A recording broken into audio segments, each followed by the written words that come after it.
Hello, good morning everyone. Good morning ma'am. Good morning.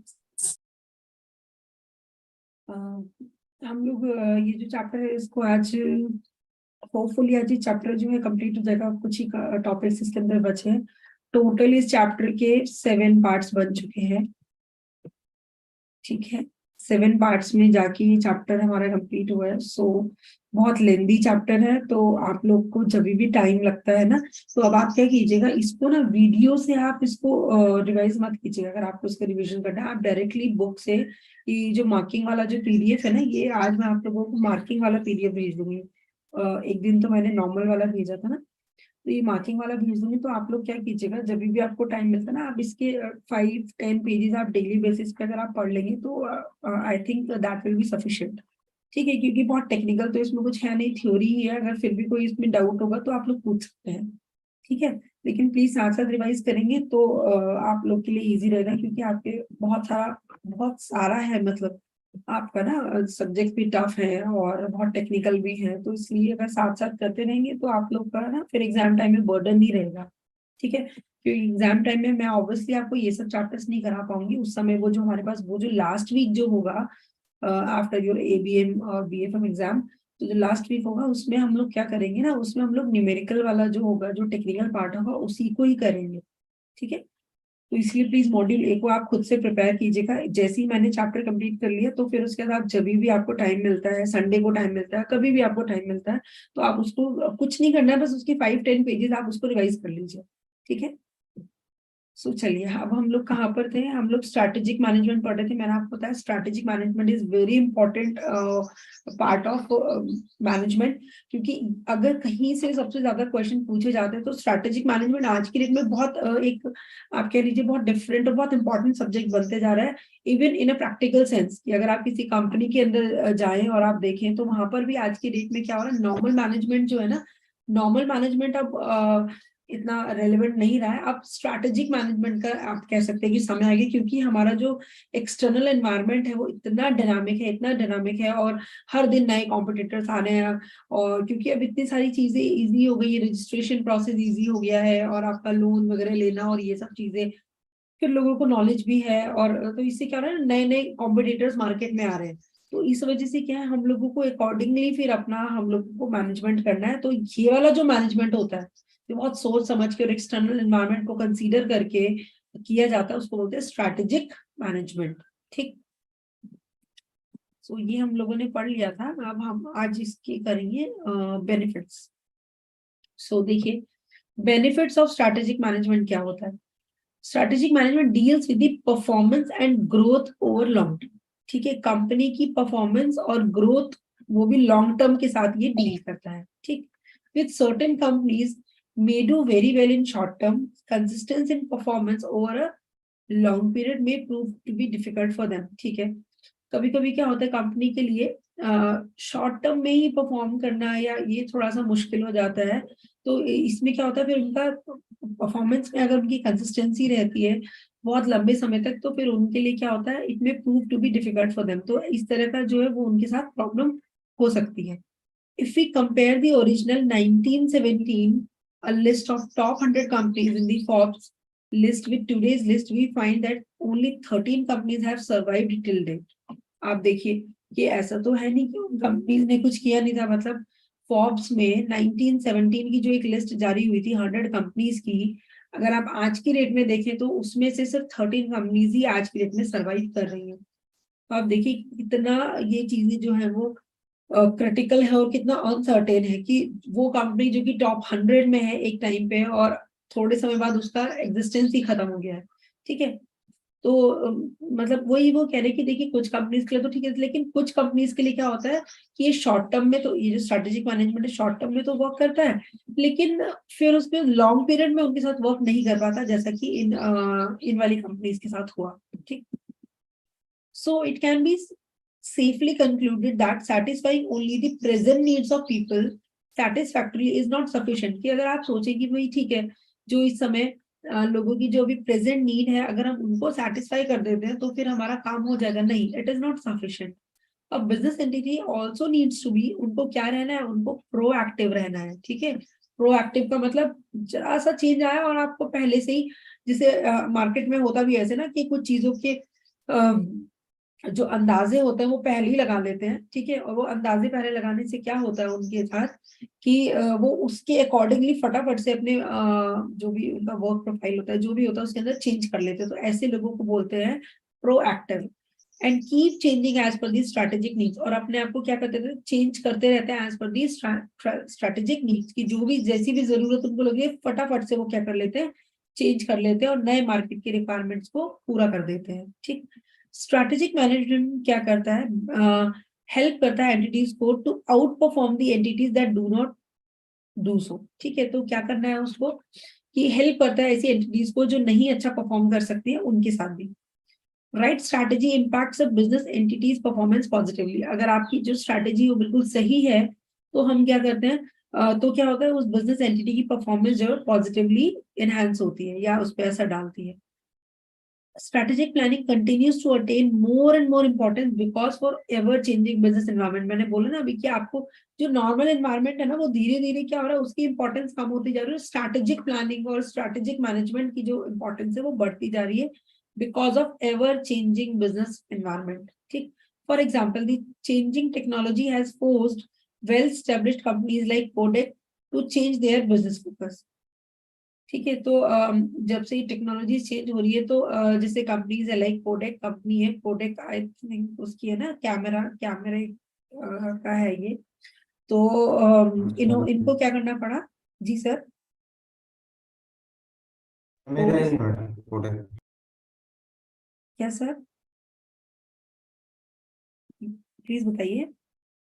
Madam Kotak कैमरे का ही है madam, तो बोलना अच्छा जी जी, ठीक है, तो क्योंकि अब देखिए अब आजकल क्या है ना, लोग कैमरा बहुत कम, मतलब पहले तो क्या होता था स्पेशली जाते थे और इवन और कुछ नहीं तो पासपोर्ट फोटो के लिए तो जाते थे। अभी तो आजकल लोग उसमें भी जुगाड़ कर लेते हैं कि अपने कैमरे से फोटो क्लिक करी, उसको क्रॉप किया और बन गई पासपोर्ट। टेक्नोलॉजी का पूरा चेंज हुआ है मैडम। पहले रील्स वगैरह लगते थे, जो फिल्म्स लगते थे, अभी वो डीएसएलआर मतलब माइक्रो चिप बेस्ड हो गया है, तो जी उसके जी लिए चेंज करना पड़ा है पूरा उनको जी भी।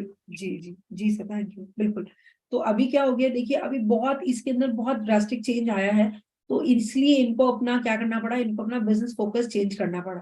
ठीक, बिजनेस फोकस इन्होंने क्या कर लिया अभी ना, जैसे वो उसमें जाते हैं, पहले शादियों में या फंक्शंस में पहले इतना ज्यादा ये सब चीजें नहीं होती थी, वीडियोग्राफी वगैरह। तो अब वहां पर इन्होंने अपना ये लाइक प्री वेडिंग शूट हो गया और या बर्थडे शूट हो गया या फिर इस तरह की अब चीजों पे ये लोग ज्यादा फोकस करते हैं। ठीक है, सो 3 most important benefits of strategic management. अगर हमने देखे अभी सारे हमने बेनिफिट्स देखे, लेकिन 3 सबसे इंपॉर्टेंट बेनिफिट कौन से हैं स्ट्रैटेजिक मैनेजमेंट के। सो देखिए, नंबर 1, ये क्या करता है, gets a clearer sense of strategic vision. Vision हम लोगों ने कल पढ़ा था ना, एक जो एक short target, one line target या जो एक शॉर्ट टारगेट जो होता है कंपनी का, ठीक है, उसको बोलते हैं विजन। तो clear sense of strategic vision of the business entity की सबसे पहले तो एक क्लियर विजन आप सेट कीजिए। ठीक, कि आपको कस्टमर सेटिस्फैक्शन चाहिए या आपको या जो भी, अगर आपको सारी चीजें भी चाहिए तो वो भी फिर आपको अपने विजन में बताना पड़ेगा। दूसरा point, management is able to clearly focus on strategically important issues faced by the entity. तो दूसरा हमें किस पे फोकस करना है कि जो भी आपके इंपॉर्टेंट इश्यूज चल रहे हैं उन पे फोकस करना है। थर्ड, जो आपका डायनामिक एनवायरनमेंट है उसको आपको बहुत अच्छे से समझना है। तो 3 चीजें हो गई, विजन क्लियर होना चाहिए, इंपॉर्टेंट इश्यूज जो है उन पे आपका फोकस होना चाहिए, और जो डायनामिक एनवायरनमेंट है उसकी आपको अंडरस्टैंडिंग होनी चाहिए। तो these are the 3 most important benefit of strategic management. फिर उसके बाद हम लोग आते हैं इंपॉर्टेंस पे। तो इंपॉर्टेंस की अगर हम बात करते हैं, strategic management continues to be patronised by the big corporates. ठीक है, जो स्ट्रैटेजिक मैनेजमेंट है वो ज्यादातर कौन उसको यूज करता है, बड़ी कंपनीज जो वही उनको ज्यादातर कंसीडर करती है। अगर हम बैंकिंग और फाइनेंस इंडस्ट्री में देखें स्ट्रैटेजिक प्लानिंग, यहाँ पर भी स्ट्रैटेजिक प्लानिंग को इंपॉर्टेंस मिल रही है। Research into dynamic strategy thinking, that is strategy formulation and implementation has become one. ठीक है, अगर हम एकेडमिक्स और इंडस्ट्री में देखें या रिसर्च, जैसे आप लोग ने देखा होगा ना, जैसे जो बच्चे पीएचडी करते हैं, स्कॉलर्स जो होते हैं, तो आजकल वो लोग भी, अगर वो मैनेजमेंट के स्टूडेंट्स हैं तो वो लोग भी क्या कर रहे हैं, वो भी इसमें स्ट्रैटेजी फॉर्मुलेशन और इम्प्लीमेंटेशन के ऊपर ही ज्यादातर काम कर रहे हैं। क्योंकि ये देखिए इसमें भी इन लोगों को सोचना पड़ता है ना कि करंट सिनेरियो क्या है, करंट सिचुएशन क्या है। तो आजकल ये जो रिसर्च जो हो रही है या जो एकेडमिक और इंडस्ट्री में जो इनका भी जो मेन फोकस है वो स्ट्रैटेजी फॉर्मुलेशन एंड इम्प्लीमेंटेशन ही है। This is because with the accelerating dynamic of competition, और ऐसा क्यों हो रहा है क्योंकि ये जो डायनामिक्स हमारे जो बढ़ रहे हैं, कंपटीशन जो बढ़ रहा है, key to competitiveness no longer lies to employing strategies that have been successful in the past। ठीक है, पहले क्या था, पहले ये था कि बस आप कंपटीशन में आप बने रहिए, that will be beneficial for you. लेकिन अभी क्या हो गया है, अभी ये चीज जो है वो इतनी मतलब अब ये चीज इतनी इंपॉर्टेंट नहीं रही है। अब क्या हो गया है, strategies of successful competitors, real competitive advantage. ठीक, अब क्या कि जो रियल कॉम्पिटिटिव एडवांटेज है वो आपको कांस्टेंट प्रोसेस ऑफ डेवलपिंग या इम्प्लीमेंटेशन में आपको हेल्प करती है। उसके लिए आपको क्या करना पड़ेगा, न्यू स्ट्रेटजीज बनानी पड़ेगी, और ऐसी स्ट्रेटजीज बनानी पड़ेगी जो कि आपकी ऑर्गेनाइजेशन को क्या करे, डिफरेंशिएट करे बाकी की इंडस्ट्री की ऑर्गेनाइजेशन से, which it operates hinge on the strategic thinking. मतलब अब सिर्फ कंपटीशन में बने रहना ही एक नॉर्मल चीज नहीं रह गई। अभी आपको क्या करना है कि आपको अपनी रियल कॉम्पिटिटिव एडवांटेज को देखने की आप किस चीज में दूसरों से अलग है। फॉर एग्जांपल अगर आप पेन भी बना रहे हैं तो आपका जो पेन है वो कैसे दूसरी जो इंडस्ट्रीज है उनसे थोड़ा सा डिफरेंशिएट होना चाहिए, सो दैट कि इसको बोलते हैं कॉम्पिटिटिव एडवांटेज लेना। कि अगर सपोज से किसी इंडस्ट्री में 10 लोग काम करें तो 10 में से अगर किसी एक के पास कोई स्पेशल चीज है, स्पेशल पावर, आप इसको समझ सकते हैं, तो वो उसको बोलते हैं उसका कॉम्पिटिटिव एडवांटेज। ठीक है, तो अब आजकल क्या हो गया कि कॉम्पिटिटिव एडवांटेज पे फोकस किया जाता है, और आपको क्या करना है, आपको इस तरह की स्ट्रेटेजी बनानी है कि आपका जो प्रोडक्ट है वो थोड़ा सा डिफरेंशिएट, मतलब वो डिफरेंशिएट हो बाकी की जो इंडस्ट्री में और अदर कंपनीज है सेम फील्ड की उनसे। अब थोड़ा सा डेटा दिया हुआ है, देखिए brain and companies 2017 management tools and trends, इन्होंने सर्वे किया है। ठीक है, इस कंपनी ने सर्वे किया है 1268 ग्लोबल एग्जीक्यूटिव्स पे। ठीक है, उन्होंने क्या रिवील किया, उन्होंने रिवील किया strategic planning to be most used. ठीक है, जो स्ट्रेटेजिक प्लानिंग है, तो यहाँ पर आपसे पूछा जा सकता है, हो सकता है इसी के डेटा को उठा के आपसे केस स्टडी पूछ ले, तो इसलिए ये इंपॉर्टेंट है। तो देखिए इन्होंने क्या किया कि इन्होंने बोला है कि 1268 ग्लोबल एग्जीक्यूटिव जो उन्होंने रिवील किया कि जो स्ट्रेटेजिक प्लानिंग है वो उनका मोस्ट यूज्ड मैनेजमेंट टूल है। कि आज की डेट में अगर किसी टूल को सबसे ज्यादा इस्तेमाल किया जा रहा है तो वो है strategic planning, which topped the list of 25 most popular management tools used by 48% of respondent। मतलब हमने टोटल 25 टूल्स उसके अंदर ऐड किए थे, अलग अलग टूल्स होंगे, तो उन टूल्स में से जो सबसे नंबर 1 पे है वो हमारा स्ट्रेटेजिक प्लानिंग है विद 48% ऑफ रेस्पोंडेंट। कि 48% लोगों ने बोला है कि स्ट्रेटेजिक प्लानिंग हमारा सबसे ज्यादा हम इस्तेमाल करते हैं स्ट्रेटेजिक प्लानिंग को। Number 2, strategic planning the process of determining what a business should become and how it can best achieve that goal। कि किस तरह से जो हमारा जो बिजनेस है वो क्या कर सकता है, कि वो क्या वो बनना चाहते हैं और कैसे वो उस अपने गोल को अचीव करेंगे, इस particularly effective eight identifying new opportunities. और इसके लिए उनको क्या करना पड़ेगा, नई अपॉर्चुनिटीज जो है ग्रोथ की, उनको उसको आइडेंटिफाई करना पड़ेगा और इंश्योर करना पड़ेगा कि जो मैनेजर्स हैं उनकी भी यही गोल्स हों। ठीक, next, other highly ranked strategic management tool for mission and vision statements. ठीक है, सो उसके बाद जो नेक्स्ट जो आपके टूल्स थे वो थे आपके मिशन और vision, used by 32% of respondents ने मिशन और विजन बोला है। 30% लोगों ने बोला कोर कॉम्पिटेंसीज। कोर कॉम्पिटेंसीज आप इसको ऐसे समझ लीजिए कि अगर सपोज किसी कोई भी आप इसमें एग्जांपल समझते हैं, कोर कॉम्पिटेंसीज का मतलब होता है कि अगर किसी के पास कोई एक एक्स्ट्रा कोई ऐसी चीज उसके पास स्पेशल है कि वो और कॉम्पिटिटर्स के पास नहीं है। ठीक, तो इस चीज का रिस्पॉन्स 30% लोगों ने दिया। Scenario and contingency planning 19%, strategic alliances 25%। तो ये हमारे अदर टूल्स के रिस्पॉन्सेस थे। A study of Joyce and Nohria and Robertson of 200 firms in 50 सब इंडस्ट्रीज। ठीक है, 50 सब इंडस्ट्रीज में 200 फर्म्स के ऊपर इन्होंने क्या किया, स्टडी किया। ये सेकंड है। ठीक है, इन्होंने क्या फाउंड किया, without exception companies that outperform their industry peers excelled at what we call the four management practices। तो कौन कौन सी वो मेन 4 प्राइमरी मैनेजमेंट प्रैक्टिस जो ये कंपनीज फॉलो कर रही है। नंबर 1 देखिए, यहाँ पर भी नंबर 1 क्या है, स्ट्रैटेजी। यहाँ पर भी नंबर 1 क्या था, स्ट्रैटेजिक मैनेजमेंट। ठीक, तो यहाँ से आप इस टॉपिक की इंपॉर्टेंस भी समझ सकते हैं। तो number 1 strategy, number 2 execution, number 3 culture और स्ट्रक्चर। ठीक है, we may therefore conclude that strategic management is a crucial for the success of an organization. ठीक है, in the long term may mark the difference between the successful and unsuccessful organization. ठीक है, कि अगर आप ये इतना ज्यादा क्रूशियल है आपका जो स्ट्रेटेजिक मैनेजमेंट है लॉन्ग टर्म में, कि आप डिफरेंस देख सकते हैं इसी वजह से कि कोई कंपनी सक्सेसफुल हो रही है या अनसक्सेसफुल हो रही है। जैसे हमने अभी वो देखा था 100 टॉप कंपनीज थी और फिर थोड़े समय बाद वो सब गायब हो गई।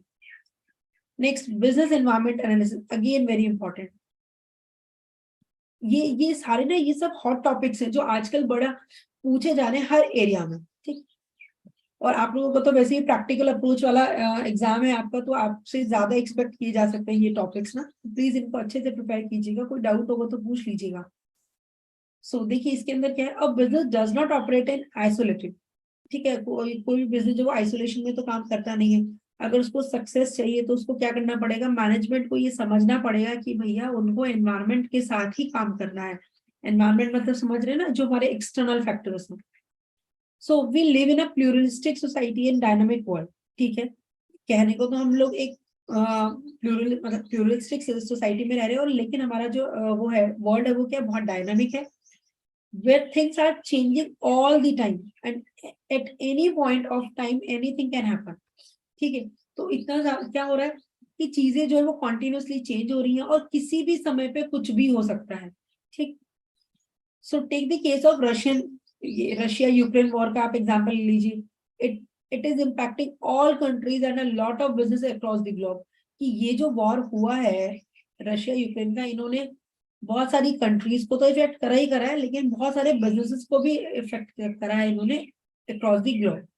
हाउएवर वॉर हो गया, इसको हम क्या बोलते हैं, एक्ट ऑफ, कोई वॉर है या फिर सपोज आपके एक्ट ऑफ गॉड है, जैसे कि आपका अर्थक्वेक हो गया, टेरर अटैक, फ्लड्स, ये सब के ये सब एक्सेप्शंस है। But in normal course too there are other certainties. ये तो ठीक है, चलो ये तो चीजें हो ही सकती हैं, बट इसके अलावा और भी अनसर्टेनिटीज है। क्या क्या है, टेक्नोलॉजिकल चेंज या आ गया सपोज, या कोई एडवांसमेंट हो गया, इकोलॉजिकल या सोशल एनवायरनमेंट का कोई इशू हुआ, रेगुलेटरी चेंजेस हुए, पॉलिटिकल, सोशल, कल्चर, डेमोग्राफिकल कोई इस तरह का कोई चेंज हो गया, तो ये सारी चीजें आपके बिजनेस के परफॉर्मेंस पे असर डालती हैं। ठीक, the operating environment of company like suppliers, customers, competitors, ये भी चेंज हो सकते हैं। It is therefore imperative that a manager is able to analyze, understand and appreciate the business environment in which the organization operates. कि जिस environment में organization को काम करना है, उसके environment की अच्छी खासी जो manager है वो क्या करे, उसको understand करे, उसको analyze करे और उसको appreciate करे। हमने ऊपर देखा SWOT analysis, ये क्या करता है, ये बहुत सारी situation में हमें SWOT analysis जो वो help करता है। Effective managers must understand their external environment, उनको अपने एक्सटर्नल एनवायरनमेंट को बहुत अच्छे से समझना है, and have to remain prepared for any eventualities and contingency. ठीक है, कि जो भी चीजें आपकी हो मतलब आपको हमेशा तैयार रखना है कि कोई भी कंटिजेंसी होता तो फिर आप क्या करेंगे। This is one of the most important mantras for the success. तो आज के सिनेरियो में सबसे इंपॉर्टेंट मंत्र जो है सक्सेस का, वो क्या है कि आप अपने एक्सटर्नल एनवायरनमेंट को अच्छे से स्टडी कीजिए और अनसर्टेनिटीज को कंसीडर करके आप अपनी प्लानिंग कीजिए, और अगर कुछ भी चेंज आता तो उसको फटाफट से आप उसको क्या कीजिए, अडेप्ट कर लीजिए। ओके, बहुत फाइनली ये चैप्टर खत्म हो गया है। सो इसके क्वेश्चंस देखते हैं। Which of the following function of management takes care of reporting structure. Reporting कहाँ पर होती है,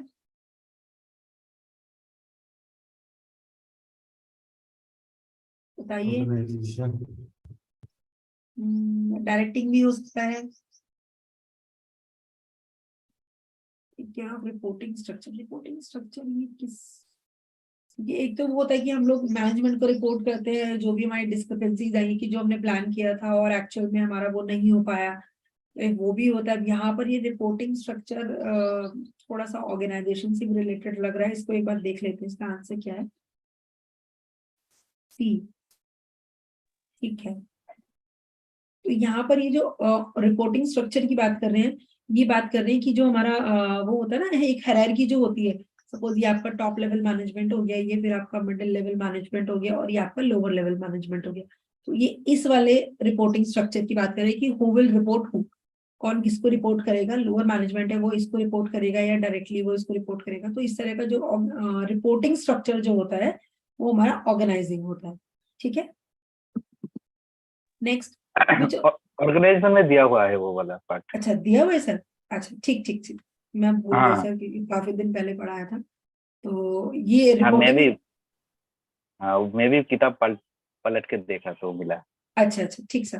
तो देखिए डायरेक्टली कीवर्ड से भी आपको आंसर मिल सकता है, लेकिन थोड़ा सा अगर आप फिर एनालाइज करेंगे तो भी, क्योंकि रिपोर्टिंग, अगर मैं सिर्फ इसको रिपोर्ट वर्ड को देख रही थी तो मुझे आंसर डायरेक्टिंग लग रहा था, क्योंकि रिपोर्ट मतलब होता है कि जो भी आपने काम किया फिर उसको आपको रिपोर्ट करना है मैनेजमेंट को। तो वो वाली जो रिपोर्टिंग है वो मतलब परफॉर्मेंस की जो रिपोर्टिंग होती है वो आपकी डायरेक्टिंग के अंदर जाती है। सो लेकिन अगर हम पूरा ओवरऑल इसको पूरे कीवर्ड को देखें, रिपोर्टिंग स्ट्रक्चर को देखें, तो फिर आंसर ऑर्गेनाइजिंग होगा। ठीक है, कि यहाँ पर रिपोर्टिंग स्ट्रक्चर से मतलब है कि कौन किसको रिपोर्ट करेगा। रिपोर्ट में क्या है वो मैटर नहीं कर रहा है यहाँ पर कि कौन किसको रिपोर्ट करेगा, तो आंसर हो जाएगा ऑर्गेनाइजिंग। ठीक, विच of the following schools of management focuses on motivation. चलिए फटाफट से बता दीजिए मोटिवेशन कहाँ पर आया था, ये तो मुझे याद है। क्लासिकल। नियो क्लासिकल में आया था ना, जिसके अंदर आपका मैस्लो थ्योरी है और आपका एक्स एंड वाई थ्योरी है, टू फैक्टर थ्योरी है। तो ये न्यू क्लासिकल में था, क्योंकि हमने पढ़ा था जो ट्रेडिशनल वाली जो थ्योरी थी उसके अंदर तो बस ये था कि ऑर्गेनाइजेशन को मशीन समझा जा रहा है और जो ह्यूमन बीइंग, जो वहां पर हमारा जो स्टाफ काम कर रहा है, स्टाफ को उस मशीन का पार्ट समझा जा रहा है, दैट्स इट। लेकिन फिर जो new classical school of thought था उसके अंदर मोटिवेशन और ये सब चीजों को कंसीडर किया एक्स गया। Y.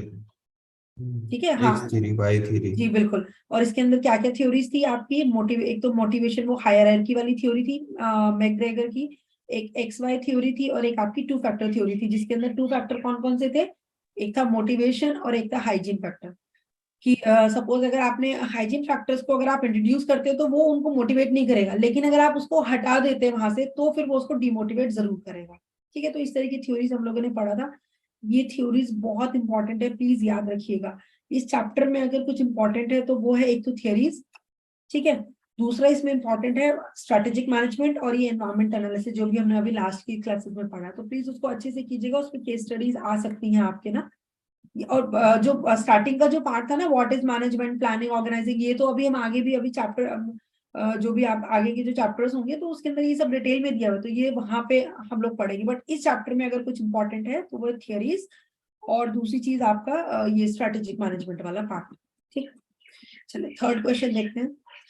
Which one of the, आपको बताना है कि कौन सा स्टेटमेंट इसमें से करेक्ट है। Number 1, workforce should be given any targets or slogans or exhorted to achieve production level without devising new methods.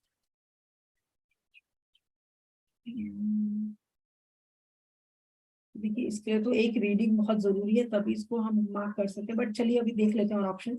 The practice of considering price as the criteria for awarding business contracts should be introduced and the total cost should be minimized by having a large number of suppliers। ये वाली तो बात गलत है ना, क्योंकि उसमें लिखा था कि ये जो आपका वो होता है ना बिडिंग वाला कि लोवेस्ट बिडर जो होगा उसको कॉन्ट्रैक्ट मिल जाएगा, तो वहां पर लिखा था कि इसको क्या करना चाहिए, हमें इसको इंट्रोड्यूस नहीं करना चाहिए, इसको कैंसिल करना चाहिए। ठीक है, तो ये जो स्टेटमेंट है ये क्या होगा, ये हमारा इनकरेक्ट हो जाएगा। Fixing arbitrary production quotas for workforce and numerical targets for the management should be used as decided by the managers। नहीं, इसके लिए भी वो मना कर रहे थे कि ऐसा न्यूमेरिकल टारगेट्स वगैरह हमें नहीं रखना चाहिए, तो ये भी वो है, गलत है।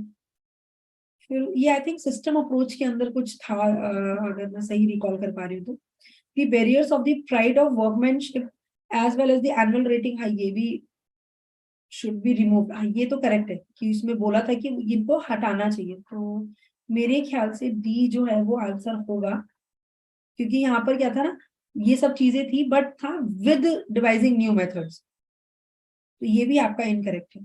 ठीक है, तो आई होप आंसर जो है वो डी होना चाहिए। डी है आंसर।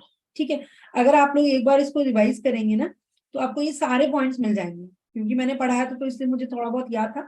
तो यहाँ पर क्या है ना, ये वाला जो यहाँ पर देखिए, मैं आपको सारे पॉइंट में मैं आपको बता देती हूँ कि क्या गलती है। यहाँ पर विदाउट नहीं था, विद था, ठीक है। यहाँ पर इंट्रोडक्शन की बात नहीं की थी, रिमूवल की बात की थी, ठीक है। और यहाँ पर न्यूमेरिकल टारगेट्स को यूज करने की बात नहीं करी थी, इसको भी यहाँ से रिमूव करने की बात करी थी, ठीक है। बट ये वाला जो स्टेटमेंट है ये बिल्कुल करेक्ट है कि ये जो मैरिट वाला, ये भी था ना, ये मैरिट सिस्टम खत्म कर देना चाहिए कि ये best employee of the month और ये वो सब जो चीजें हैं, तो वो वहां पे बोला था, वही चीज यहाँ पर लिखते, तो इसमें हमारा जो डी ऑप्शन है वो करेक्ट हो जाएगा। कोई डाउट तो नहीं है किसी को इसमें? और ये जहां तक मैं रिकॉल कर पा रही हूँ ना, ये कोई एक पर्टिकुलर थ्योरी में से इन्होंने सारे पॉइंट्स उठाए हैं। ये तो सिस्टम थ्योरी था, या फिर सिस्टम ही लग रहा है मुझे। एक बार देख, सिस्टम थ्योरी लग रहा है ना, एक बार देख लेते हैं।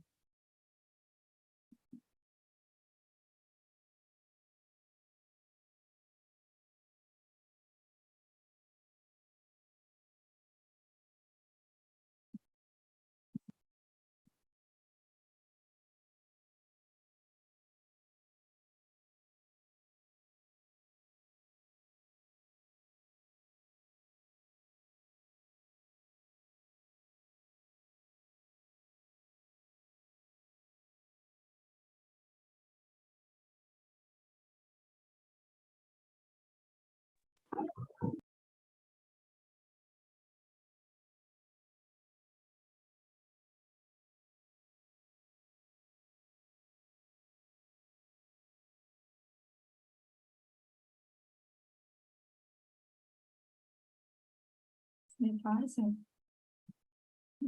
इसमें भी नहीं है सिस्टम से, फिर क्वांटिटेटिव में भी नहीं है, क्योंकि मुझे याद है ये एग्जैक्ट सेम पॉइंट्स हम लोगों ने किए थे, कहाँ किए थे ये नहीं समझ आ रहा है। न्यू क्लासिकल में भी नहीं है, तो हो सकता है कि मैं जल्दी जल्दी स्क्रॉल कर रही हूँ इसलिए मुझे नहीं मिल रहे हैं।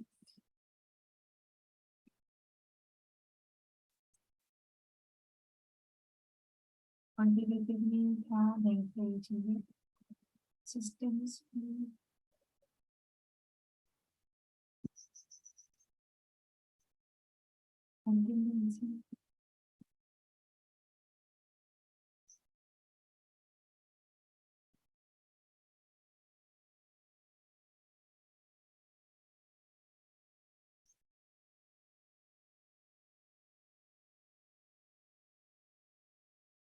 आप लोग भी नहीं रिकॉल कर पा रहे ना, लर्निंग ऑर्गेनाइजेशन लिखने का।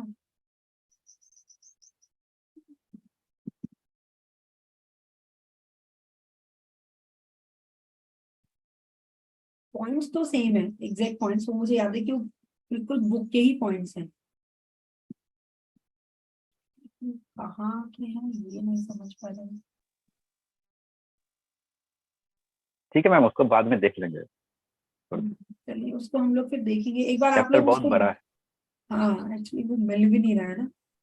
हाँ, तो चलिए फोर्थ क्वेश्चन देखते हैं। और learning organisation is important because, एक लर्निंग ऑर्गेनाइजेशन जो है वो इम्पोर्टेंट होती है क्यों? It helps an organisation to control its cost, employees best in the industry, manager to impose their views to subordinates। इसका आंसर होगा ये डी होगा सर। इफेक्टिवनेस एंड क्योंकि- एफिशिएंसी। जी बिल्कुल। तो जहां पर भी आपको अब कहने को तो देखिए, अब जो लर्निंग ऑर्गेनाइजेशन ऑब्वियसली वो इनडायरेक्टली इन सब चीजों में भी हेल्प करेगी जो लिखा है, लेकिन हमें देखना है कि मोस्ट एप्रोप्रिएट क्या होगा। तो आंसर क्या होगा कि ये इफेक्टिवनेस और एफिशिएंसी ऑफ द ऑर्गेनाइजेशन में हेल्प करती है। Digital gap can give rise to, किस चीज में कर सकता है? टेक्नोलॉजिकल इनोवेशन में, इनइक्वालिटीज, ठीक है। अगर डिजिटल गैप होगा तो क्या होगा? इनइक्वालिटीज हो सकती है, हायर प्रॉफिट तो नहीं होगा डिजिटल गैप की वजह से, और ऑपरेशन भी इंप्रूव नहीं होंगे। टेक्नोलॉजिकल इनोवेशन में ऑब्वियसली डिजिटल गैप मतलब एक ड्रॉबैक हो गया ना, है ना? तो एक ड्रॉबैक हो गया तो फिर इसके जो वो है ये आपका ये इससे क्या होगा? इनइक्वालिटीज होगी, कोई अच्छा तो कुछ होगा नहीं, तो इसका आंसर हो जाएगा। ठीक है, तो प्लीज आप लोग देखिए, इतना बड़ा चैप्टर है, अगर आप इसको डेली 10 क्योंकि इसके अंदर टोटल 80 पेजेस का चैप्टर है ये बुक के अकॉर्डिंग, ठीक है। 80 पेजेस अगर आप डेली बेसिस पे आप इसको 10 पेजेस भी पढ़ेंगे, रात को सोने से पहले पढ़ लीजिए या फिर मॉर्निंग में क्लास शुरू होने से 5 मिनट पहले पढ़ लीजिए, जैसे भी। अब तो खैर हम लोग नेक्स्ट पार्ट जो सेकंड चैप्टर है वो उसको स्टार्ट करेंगे, वो इतना लेंथी नहीं होगा।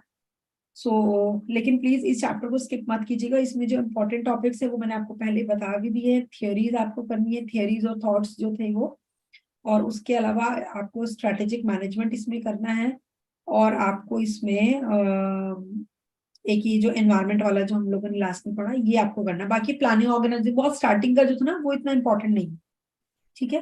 तो इनको आप लोग अच्छे से कीजिएगा, क्योंकि आप देख रहे होंगे ना क्वेश्चन भी इन्हीं में से पूछे हैं। ये जो 5 क्वेश्चन आपको दिए भी हैं प्रैक्टिस के, ये सब आपके इसी में से ही है। हालांकि स्ट्रेटेजिक मैनेजमेंट का कोई क्वेश्चन नहीं है, लेकिन थ्योरीज में से ही क्वेश्चन है, ठीक है। तो फिर हम लोग क्लास एंड करते हैं।